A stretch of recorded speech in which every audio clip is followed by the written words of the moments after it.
Shalom Israel. Brother Mapata, that'll be key in the Hebrew, man. And this is going to be a quick lesson about loving the brethren, man. Loving the sisters, man. We got to love one another as Israelites, man. Hebrews 13:1, man. We got to let brotherly love continue, man. And before I start this off, I want to say, Kal Halal Yahweh Ba'Shem Mashiach Wa Malak Yahweh Shai. And we're going to get right into this thing, man. We're going to start off in the law. This is the book of Leviticus, chapter 19, and I'm going to start from 17. Thou shalt not hate thy brother in thine heart. Thou shalt in any wise rebuke thy neighbor and not suffer sin upon him, man. So you can't hate your brother in your heart, man. And when you see him going off, you got to rebuke him, man, because that's love. That way you don't watch him wallow in his sin, man. You don't watch him, because Romans 6:23, man, sin is the salakia. The wages of sin is death, man. So you don't want to see your brother get put to death in this thing, man. So you want to sort of rebuke him when he's going off, you know what I'm saying, so he can correct his ways. And verse 18, thou shalt not avenge nor bear any grudge against the children of thy people, but thou shalt love thy neighbor as thyself. I am Yahweh. So you see that? I'm going to read it again. Thou shalt not avenge nor bear any grudge against the children of thy people, but thou shalt love thy neighbor as thyself. I am Yahweh. So you can't hold grudges against your people, man. And notice the children of thy people and thy neighbor is synonymous. It's synonymous in this verse, man. So your neighbor, according to the scriptures, would be the children of thy people, which would be fellow Israelites, man. You understand? So once again, the point I wanted from that verse, but thou shalt love thy neighbor as thyself, man. We gotta love one another, man. We gotta love one another, man. And we're gonna go into I'm gonna get John chapter 13.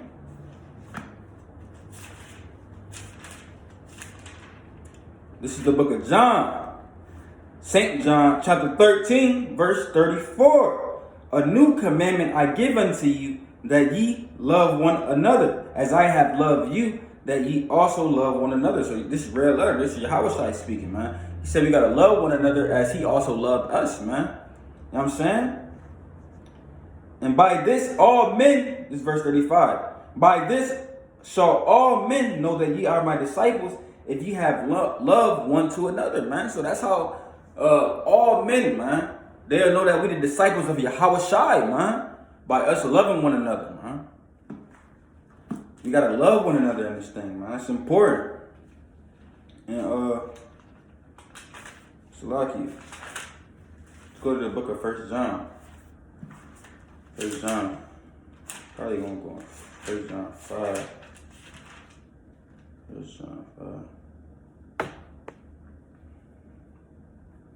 So this is how you would love each other, man. This is love according to the Bible. This is love of the brethren and love of the Most High according to the Bible.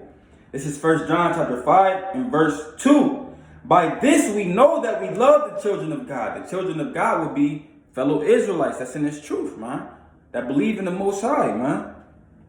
The children of God, not everybody, because this is what a Christian will tell you. The children of God is everybody who believes in Christ.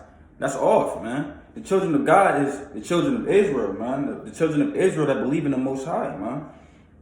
So I'm gonna reread this verse. 1 John chapter 5 and verse 2. By this we know that we love the children of God when we love God and keep his commandments, man. So when you keep his commandments, you show that you love the children of God, man. And I'm still in 1 John. And by keeping the commandments, you show that you love the fellow Israelites, because if you keep the commandments, you're not going to lust upon another man's wife. You're not going to steal from another man. You're not going to lie to another man.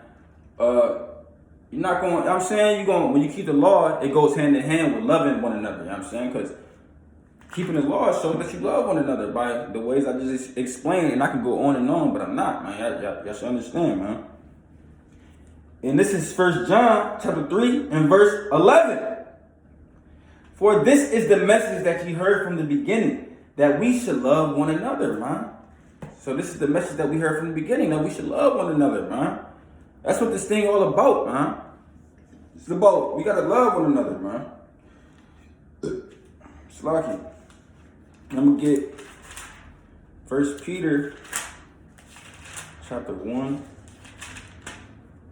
and verse 28, man. Salakia, 1 Peter chapter 1 and verse 22. Seeing ye have purified your souls in obeying the truth through the Spirit unto unfeigned love of the brethren, see that ye love one another with a pure heart fervently, man. So we gotta love one another with a pure heart fervently, man.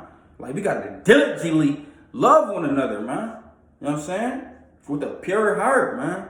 So it can't be no malice behind your love, man. No deception behind your love. Like, I'm gonna love this brother, and hopefully he give me this. Hopefully if I cleave to this brother, he kind of rich financially, man. Hopefully that brother start chopping me out some bread, man. If I just sort of cleave to him and sort of love him for what he got, you know what I'm saying? No, that's not what it's about, man. It's not what it's about, man. I'm gonna get a precept. My pocket from, man. You know what I'm saying? It's not about that, man. You gotta love each other unconditionally, as the world would say, unconditional love, man. And, this is the book of Sirach, chapter 22 and verse 23.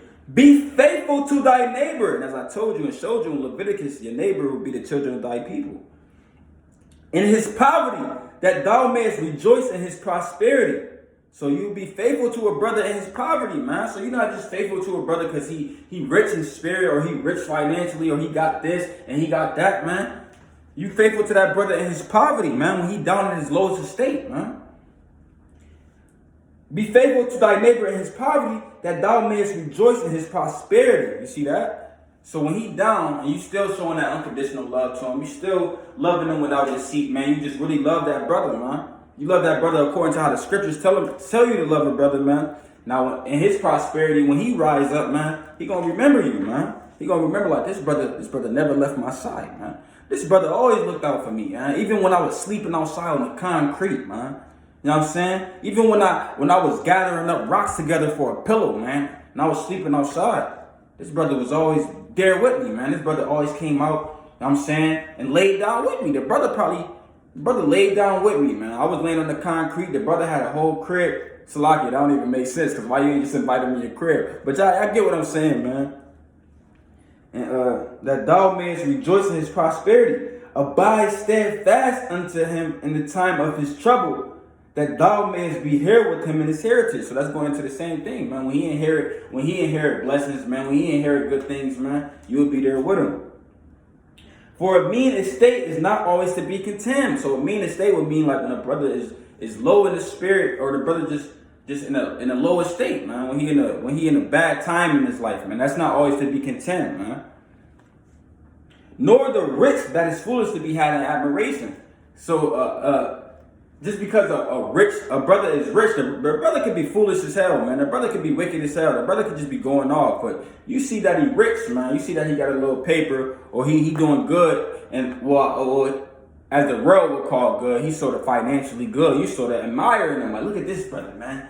He got servants, man. He just bought a brand new house, man. I want to be with this brother. Knowing the brother wicked as hell, man, or the brother foolish as hell, man. That's not always to be admired, man.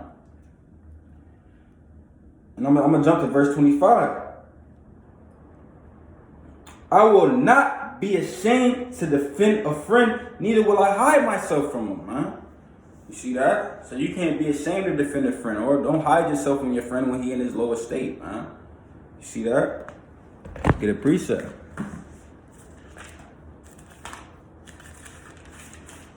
So don't be ashamed to defend a friend, man. Was Jonathan ashamed to defend David from his father when his father wanted to kill him over his envy, man? Nah, man. You gonna get that.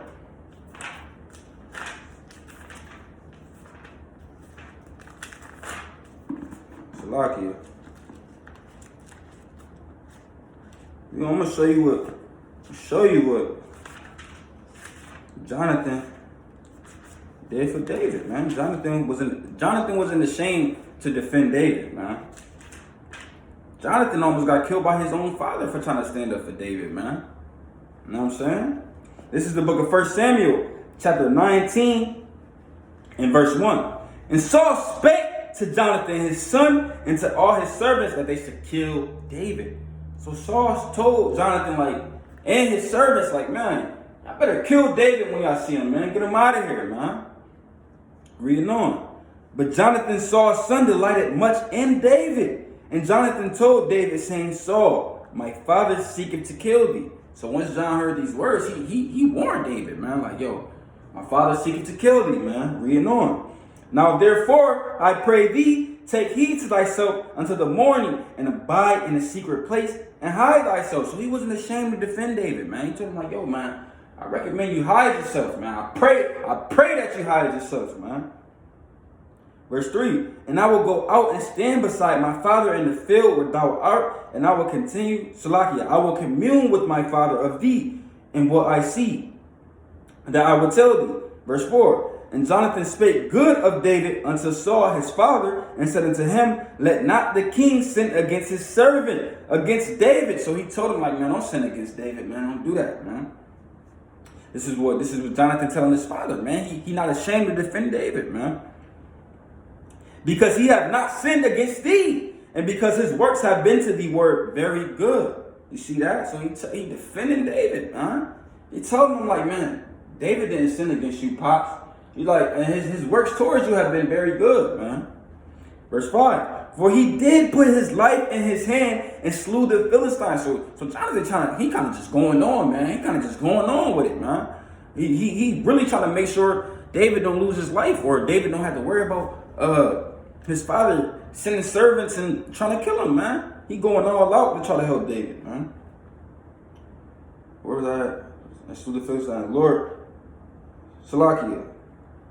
I'm going to read verse 5 again. For he did put his life in his hand and slew the Philistine. And the Lord wrought a great salvation for all Israel. And thou sawest it, and didst rejoice. So he reminded him, like, man, you seen what he did, man. You rejoiced in it, what he did. You know what I'm saying? And didst rejoice. Wherefore, then wilt thou sin against innocent blood, to slay David without a cause. And Saul hearkened unto the voice of Jonathan. And Saul sware, as the Lord liveth, he should not be slain. So you see that? Jonathan went out of his way, man. He went out of his way to defend David, man. He was showing himself friendly, man. You know what I'm saying? He showed himself. I'm gonna get a precept on that, man. Jonathan, that's a beautiful account. I love that account, man. You know what I'm saying? Hold on, I'm gonna get another precept, matter of fact. I'm gonna go into Sirach first. Go into Sirach chapter 6. Lucky. This is Sirach chapter 6 and verse 14. A faithful friend is a strong defense. So that's what you see. That's what Jonathan was, man. For David, he was a strong defense, man. He put himself on the line and tell his pops, like, yo, don't do that, pops, man. He did all this, he did that, and don't shed innocent blood, man. And he had Salakia. And he that hath found such a one hath found a treasure. So David sort of found a treasure in this thing, man. You know what I'm saying? David sort of found a treasure in this thing, man. He sort of, Jonathan was sort of a treasure to David, man. He went out of his way to make sure David didn't get killed, man. What was I about to get? I believe it's Proverbs. That's a beautiful account, man. Salakia. Get Proverbs, I believe it's 28. It's not 28. Salakia, bear with me.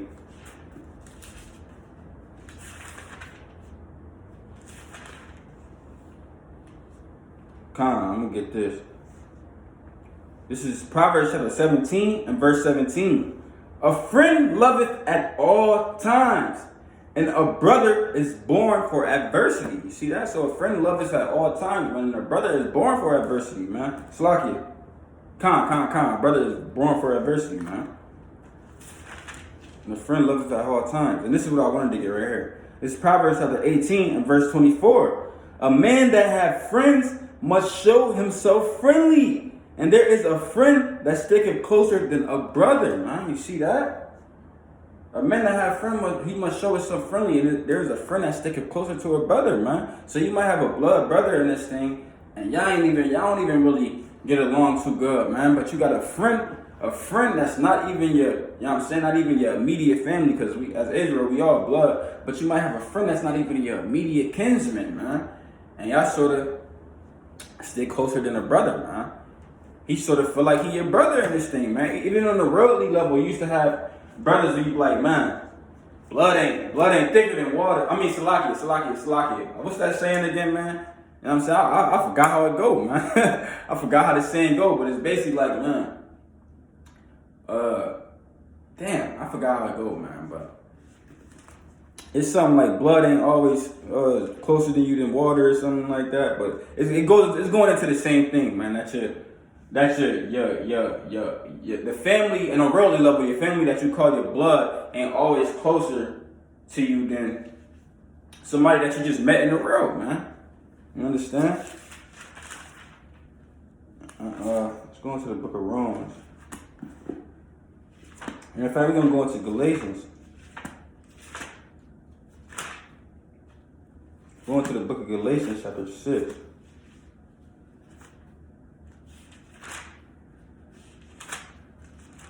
Galatians, chapter 6. Lucky. I believe that's what I want. Qam.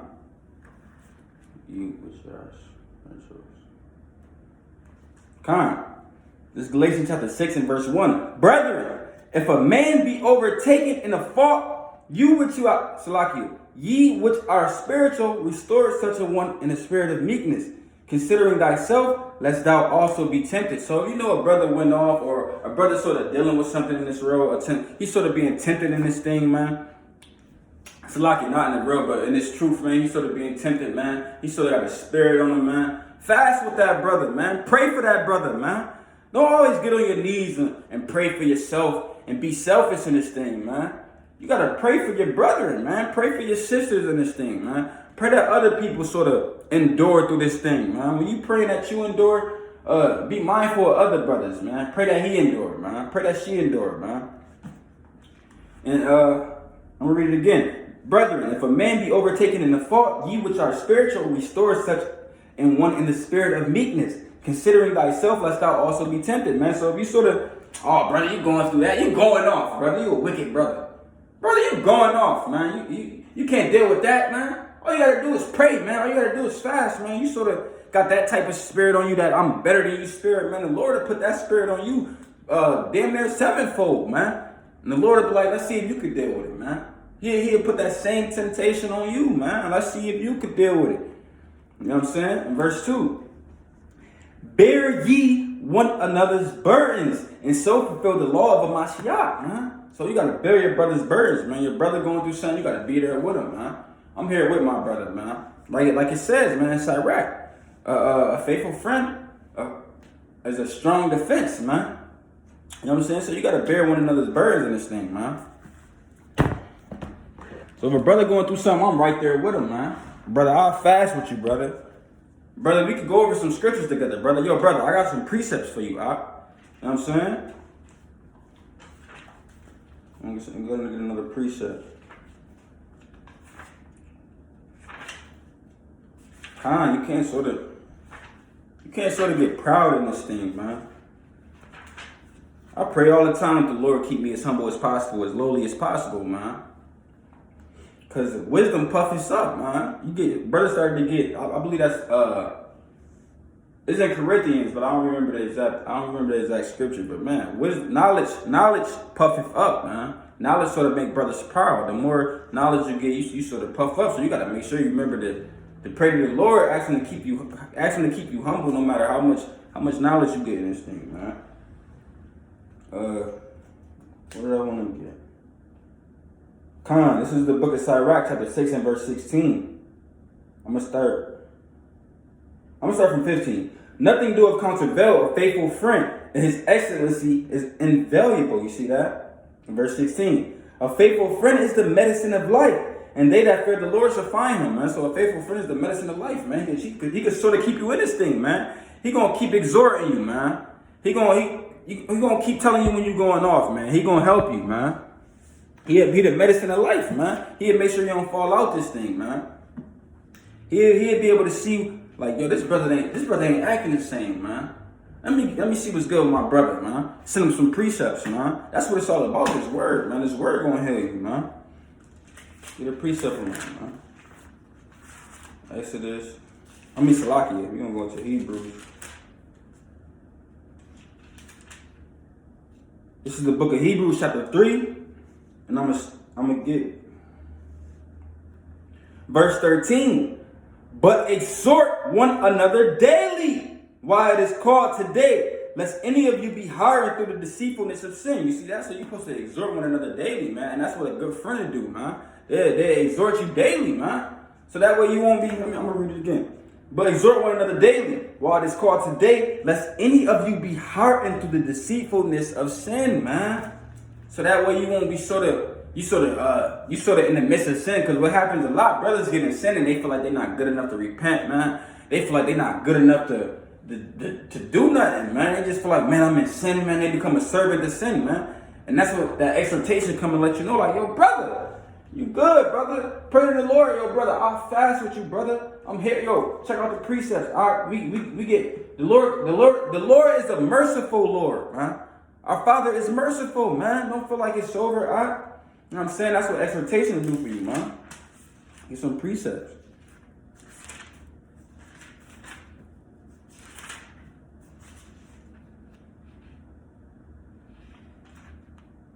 Salakia, I'm going to the book of Acts. I believe it's 13. I believe it's 14. Qam. Salakia. Salakia. This is the book of Acts, chapter 14 and verse 22. Confirming the souls of the disciples and exhorting them to continue in the faith, and that we must through much tribulation enter into the kingdom of the Most High God, man.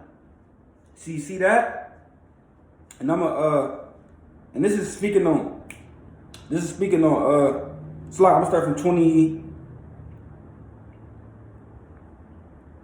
I'm going to start from 20. Howbeit, as the disciples stood around him, he rose up and came into the city. And the next day he departed with Barnabas to Derbe. And when they had preached the gospel to that city and had taught many, they returned again to Lystra and to Iconium and to Antioch, confirming the souls of the disciples and exhorting them to continue in the faith, and that we must through much tribulation enter into the kingdom of the Most High. So you see that? They was exhorting the brothers, man. Exhorting the disciples, man.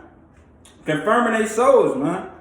That's what you need, that confirmation, man. Like, a brother might be feeling like, man, I don't know, brother, I'm getting weak in this thing, man. That exhortation, man, them few precepts, man, and you breaking it down to him, man, that might change his whole perspective, man. Get another precept on that.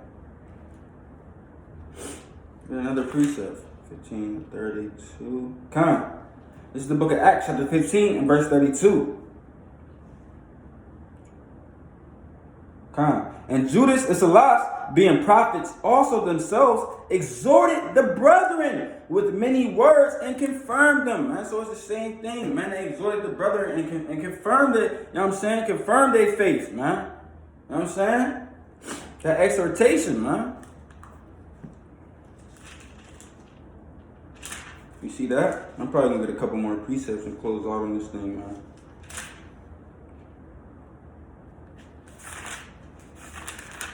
Qam. I'm gonna get like 2 more precepts. Qam. This is the book of John, chapter 15 and verse 13.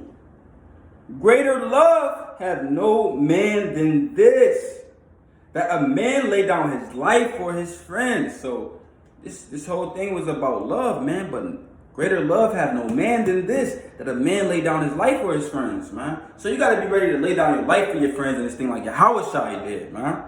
You know what I'm saying? You sort of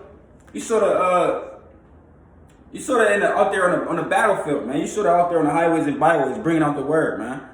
And Esau sort of come up with their guns and all that. Is you going to run and push one of your brothers in your way, man? Or are you going to be that brother that be like, man, yo, I'm going to hold it down. Are you going to take that bullet for your brother or not, man? I'm going to take that bullet for my brother, man. Lord willing.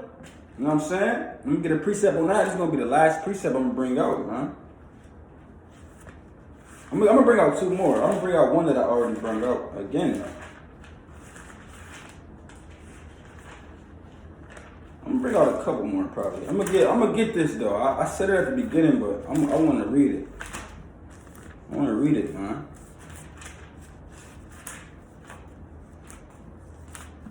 Book of Hebrews chapter 13 and verse 1, the classic.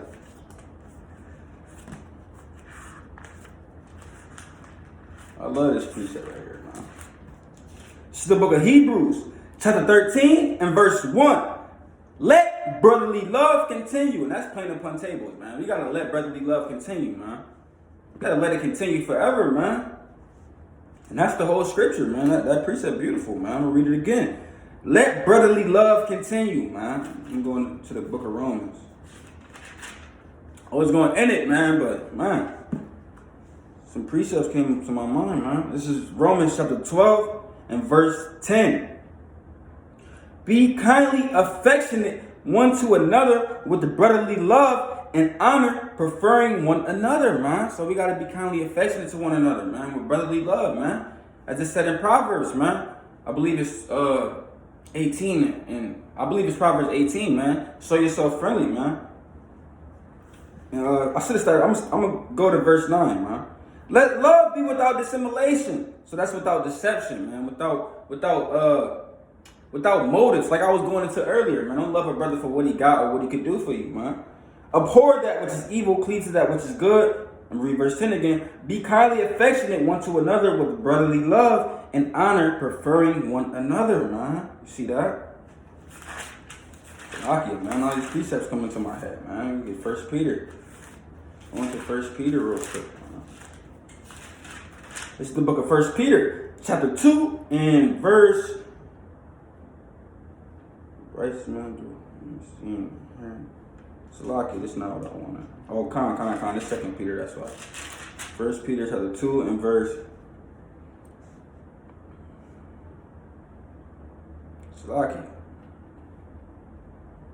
Qam 2 and verse 17. Honor all men. Love the brotherhood. Fear the Most High. Honor the King. Man, you see that? So we got to honor all men and love the brotherhood. Fear the Most High. Honor the King, man. And this is 1 Peter chapter 3 and verse 8.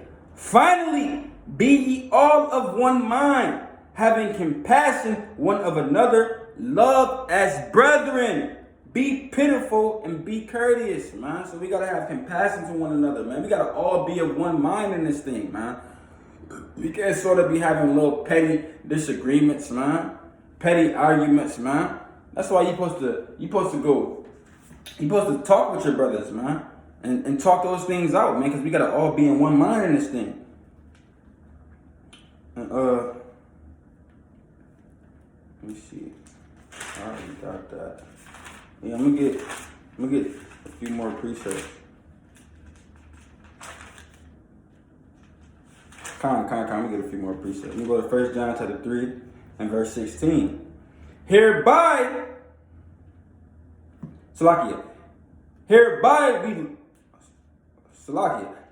perceive we love the Most High. Oh, Salakia, I'm going off. This is the book of 1 John chapter 3 and 16, because I'm thinking the precepts as I'm reading, but I'm going to just end it here with these last two precepts. This is the book of 1 John chapter 3 and verse 16. Hereby perceive we the love of the Most High, because he laid down his life for us, and we ought to lay down our lives for the brethren. You see that? So like I was going into earlier, man. The same way that Hamashiach Shai laid down his life for us, man, we got to be ready to lay down our life for the brethren, man, because that's the ultimate form of love, man. To die for your friends, man, and die for your brethren, man. Let me get one last precept in the same. I'm going to go 1 John 3 and 11, man. For this is the message that you heard from the beginning, that we should love one another, man. I'm going to end it there through the Spirit, man. We got to love one another, man. So I love y'all, Israel. You heard? And that's it, man. Shalom.